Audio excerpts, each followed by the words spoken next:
Have you ever wondered if a single ruined tray of cupcakes is a valid reason for a global superpower to launch a full-scale naval blockade and invade a sovereign nation? Actually, in 1838, the French government decided that flaky crusts were worth a literal bloodbath. The Pastry War began because Mexico in the 1830s was essentially a giant revolving door of revolutions, riots, and generals who spent more time fighting each other than governing. During one of these frequent regime changes in 1828, a mob of hungry soldiers or looters, accounts vary on who had the bigger sweet tooth, trashed a small bakery in Tacubaya owned by a Frenchman named Monsieur Remontel. They didn't just steal the bread, they effectively demolished the place and ate every pastry in sight. Remontel, rightfully upset that his livelihood had been turned into a buffet for rebels, asked the Mexican government for 60,000 pesos in damages. The Mexican government, which was currently flat broke and busy with its 10th Civil War of the week, basically told him to shove a baguette in it. Worst Yelp review in history. Remontel didn't give up. He spent years writing letters to the French king, Louis Philippe, complaining about his stolen éclairs. Usually a king wouldn't care about a baker in Mexico, but France was looking for any excuse to flex its imperial muscles and force Mexico to pay back millions in outstanding loans. When the Mexican government ignored a final ultimatum to pay for the pastries and the loans, the French didn't just send a sternly worded letter. They sent a fleet of 26 warships to the Gulf of Mexico. It was the ultimate escalation, moving from pay for the donuts to we are going to park our cannons in your front yard until you apologize to the baker. Talk about a sugar crash. In late 1838, the French began a blockade of the port of Veracruz, which was Mexico's economic lifeline. They figured the Mexicans would fold as soon as they saw the French flags, but the Mexicans were surprisingly stubborn when it came to being bullied over a dessert bill. When the money still didn't materialize, the French started shelling the fort of San Juan de Ulua. This was the first time in history that explosive shells were used in a naval bombardment, proving that the French military was willing to test out high-tech weaponry over some disputed cream puffs. The fort, which was supposed to be invincible, started crumbling like a stale biscuit under the relentless French fire. Modern problems require explosive solutions. The war also marked the glorious return of Antonio López de Santa Anna, the man who had famously lost Texas and was currently in a sort of political timeout at his hacienda. Seeing a chance to fix his reputation, he rushed to Veracruz to lead the defense. During a skirmish with a French landing party, a French cannonball hit Santa Anna's leg, necessitating its amputation. In a move that defines peak Mexico, Santa Anna later held a full military funeral for his severed leg, complete with a parade and a monument. He managed to turn a lost limb and a military defeat into a PR victory, proving that in 19th century politics, a missing leg is a great distraction from a lost war. Leg Day was a disaster. While Santa Anna was busy burying his body parts, the British were getting annoyed because the French blockade was messing with their trade routes. The British sent their own fleet to mediate, which is diplomatic code for stop playing with your food and let the ships pass.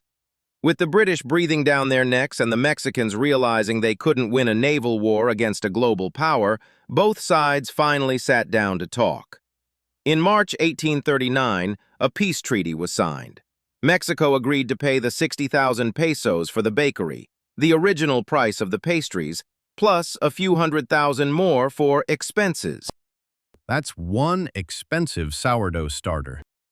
The French eventually packed up their boats and went home, having successfully extracted a promise of money from a country that still didn't have any. The baker, Monsieur Remontel, presumably got his money, though it's unlikely it covered the 10 years of stress and the fact that his name was now synonymous with a weird international conflict. The war didn't change any borders, and it didn't solve Mexico's instability. It just proved that the French would go to extreme lengths to protect their culinary honor. It remains one of the most absurd footnotes in the history of Latin American relations, mostly because it sounds like a plot discarded by a drunk screenwriter. Bon appetit, I guess.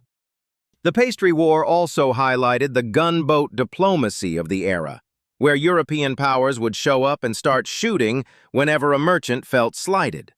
It set a dangerous precedent for foreign intervention in Mexico, which would eventually lead to the much more serious French intervention in the 1860s. It turns out that when you let a superpower get away with invading you over a bakery, they start thinking they can just move in and install a puppet emperor 20 years later. The cakes were just the gateway drug for full-scale imperialism. Imperialism starts with dessert. The Mexican people, however, never quite forgot the humiliation of the Guerra de los Pasteles. It became a symbol of foreign arrogance and a rallying cry for national pride, even if that pride was led by a guy who had military honors for his own shin bone. To this day, the war is taught in Mexican schools as a bizarre example of how the rest of the world refused to leave them alone to settle their own internal messes. It's a story about a lack of accountability on one side and a total lack of proportion on the other. A recipe for total disaster. Looking back, the logistics of the war were just as ridiculous as the cause. The French had to transport thousands of men and dozens of ships across the Atlantic to collect a debt that wouldn't even cover the cost of the gunpowder they used. It was an ego-driven mission that wasted lives and resources for a point of principle that nobody actually cared about. If the French king had just sent Remontel a check from the royal treasury, he would have saved millions of francs and a lot of sailors' lives. But then we wouldn't have this hilarious story to tell. Logic wasn't on the menu.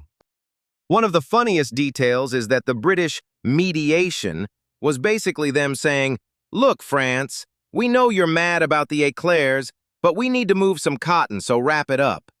It shows that the 19th century was run like a giant, dysfunctional neighborhood association where everyone has guns and nobody likes each other. The Pastry War is the ultimate example of what happens when you combine a fragile national ego with a hungry mob and a baker who knows how to write a persistent letter. Karen-level complaining, but with cannons. Today, Tacubaya is a bustling neighborhood in Mexico City, and you can still find bakeries there, though they probably have better security systems now. The fort of San Juan de Ulúa still stands as a tourist attraction, with scars from French shells still visible on its walls. It's a quiet reminder that for 100 hours in the 1830s, the entire world was obsessed with the price of a croissant. History is usually told through grand ideologies and great leaders, but sometimes it's just told through the stomach of a looter. Check the receipt next time. In the end, the Pastry War serves as a warning. Never underestimate how far a Frenchman will go for his baked goods. It's a story of missing legs, crumbling forts, and the most expensive pastries ever consumed. Mexico paid the bill, France kept its pride, and Santa Anna got a funeral for a limb. Everyone walked away with something, except for the poor guys who actually had to fight the war. No tip for the French. If you enjoyed this absurd chapter of human history, don't forget to like and subscribe. Click the top left video to explore another unbelievable historical failure. We'll see you in the next disaster. Thanks for watching.